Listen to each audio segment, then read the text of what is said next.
This is the vBrownBag coming to you from the Chicago VMUG User Conference. We're talking to actual members of the VMUG and getting some of their stories out. So I have a member with me, and could you introduce yourself? Hi, I'm Darren Marek. I work for the Chicago Tribune. I've been a member of VMUG for about 4 years now. This is my third event coming here. Even though it's the fourth one we missed last year, but these events are great and have been a great help to us.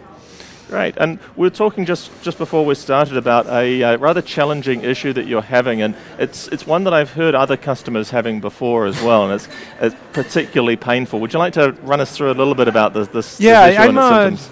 I'm the VMware administrator at our company at the Tribune, of course, and we're doing VMDK backups through a third-party vendor that actually does the backup for us.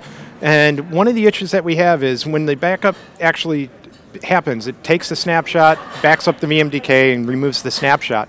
The problem that we're running into right now that we're currently trying to solve is that it's on the backup removal process, the VMDK actually gets corrupted with the CID headers and like the parent CID and the CID in the VMDK itself.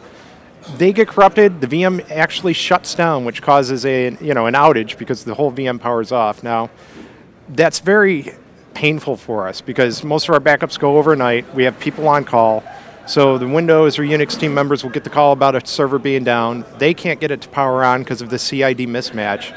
And we have to then get online at like 2 in the morning, 3 in the morning, log into these servers, figure out which one is having the problem, open up a putty session, VI into the VMDK, match up the headers, figure out where it's off, and then actually recreate that CID to actually match so all the snapshots can come back in the proper order before you can bring it back online. So that's a pretty long manual process to have to go through in order to recover a single virtual machine that should never have gone down in the first place. So right. Let's hope that your support call with the vendor in question comes to a speedy resolution. Exactly. We have support calls open with VMware right now and the backup vendor, so hopefully we'll get a resolution here shortly. All right. Now, the other thing is that I believe you're fairly keen to win the home lab that the VMUG, the Chicago VMUG team have. What will you use this home lab for, should you be the lucky recipient? Well, I do need to re-certify on my VCP. I'm currently VCP 5, but I took it back in, I believe it was like 2012 or 2013. So the 2-year limit is already up, so I have till March 15th. So it's going to be studying for that, and then also troubleshooting problems like this that come up in our environment that are just hard to wrap your hands around and figure out what's going on. So hopefully it'll pay off, and this will get me a win here.